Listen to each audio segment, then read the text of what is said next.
வாங்க இன்னைக்கு என்னைக்கும் போலதான், என்னைக்கும் போலயே வந்து இன்னைக்கு குஸ்கா. என்னக்கு அடிக்கடி குஸ்கான்னு நினைக்காதீங்க. அதுதான் எங்க இங்கே வருங்க. என்ன சமைக்கன்னு வீட்டுக்கார்ட்ட கேட்டா என்ன தேஞ்சம் பண்ணுறாரு. குழம்பு வாரத்தில் பார்த்துங்க, கறி மீன் ரசம் புளிக்குழம்பு இப்போ சாம்பார் இதே வச்சு என்னதான் செய்கிறது. குழம்பு வைக்கிறது பெரிய டென்ஷனாக இருக்குது மக்களே. உங்களுக்குலாம் எப்படின்னு தெரியலையே. உங்களுக்கு டென்ஷன் ஆகுதா இல்லை நல்லா குதூகலமாக வைக்கிறேன்? என்ன ஒரு புடி தண்ணி வைக்கணுங்களா? இந்த கீழே இருக்குந்தா இருக்கல. அப்படி உங்களுக்குலாம் நல்லா இருக்கா? எப்படி வைக்கிறீங்க?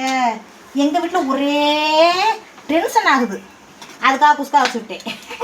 நல்லா சீரக சம்பா குருணை வாங்கிட்டு வந்து இருக்குது. அரிசி வேற இல்லை, தீந்து வச்சு.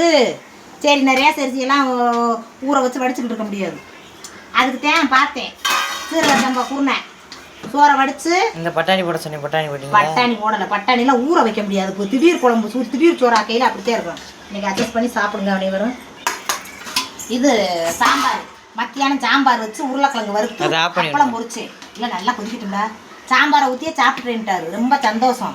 தொட்டுக்குறலாம் எதுவும் வேணான்ட்டாரு.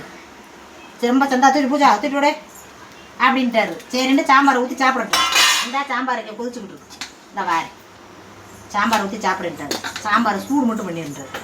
இந்த அப்படி பேருக்கு வந்தா குஸ்கா மணமணக்கும் குஸ்கா. இதே டம்முன்னு டிமில்னு ரெடி பண்ணலாம். என்ன சொல்கிறீங்க? ஆமான்றே. என்ன குழம்பு வைக்கன்னு கடுப்பாக வருது. என்னத்தான் சொல்கிறீங்க? இந்த சாம்பார் ரெடி வச்சு இதை ஊற்றி கொடுத்தோம்டா அது வாட்டுக்கு சாப்பிட்றேன். ஊற்றிக்கிட்டு அவ்வளோதான் முடிஞ்சு வச்சு. தோசை இட்லி சுட்டாலும் வெண்டாவை எடுத்து வருது. எனக்கெல்லாம் வேலையை பார்த்துட்டு வந்து கடை வேலையை பார்த்துட்டு வந்து தோசை இட்லியை சாப்பிட்றதுக்கு வெண்டாவே எடுத்து வருது. கஞ்சியை குடிச்சுட்டே உடம்பு பெருத்து போச்சு. நீங்கள் என்னக்கா உடம்பு பெருத்து போச்சுன்னு கேட்குறீங்க? கஞ்சியை குடிச்சு தாத்தே. கஞ்சியை போய் நைட் நேரத்துலேயே குடிச்சேன்டா உடம்பு பெருத்துக்கிட்டே போகுது. குஸ்கா வச்சு விட்டேன். போய் சாப்பிடட்டுமா? நீங்கள் லைக் போடுங்க லைக் போடுங்க. இது எங்கள் சமையல் என்றைக்குமே குஸ்கா. இன்றைக்கி குஸ்கா சாப்பிடுங்க. உட்காரு கொஞ்சம் எல்லாரும் உட்காரு சாப்பிடு.